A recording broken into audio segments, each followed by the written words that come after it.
রায় ও সূর্য কি বাস্তবে প্রেম করছে? বিস্তারিত জানতে ভিডিওটি দেখুন।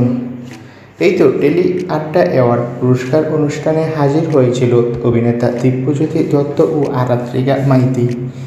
সেখানে পুরস্কার জিতে জামাল কুদু গানে নেচে ওঠে রায় সূর্য।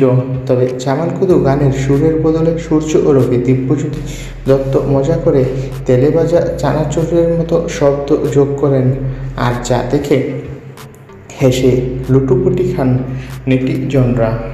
তবে তাদের এই নাচ নিয়ে অনেকে সন্দেহের চোখে দেখছে।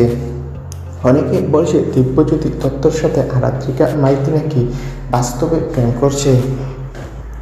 তবে এই বিষয়ে আমরা খোঁজ নিয়ে জানতে পেরেছি আরাত্রিকা মাইতি ও দিব্যজ্যোতি দত্ত খুব ভালো বন্ধু। তাদের বন্ধুত্বে নাকি অনেক ঘনিষ্ঠতা রয়েছে। তবে তারা নাকি প্রেম করছে না, তারা শুধুই বন্ধু। তো বন্ধুরা, সূর্য ও মিঠি জোড়ার নায়িকা রায়কে নিয়ে তোমাদের কি মন্তব্য কমেন্ট করে জানাও। ভিডিওটি ভালো লাগে লাইক দাও। ধন্যবাদ।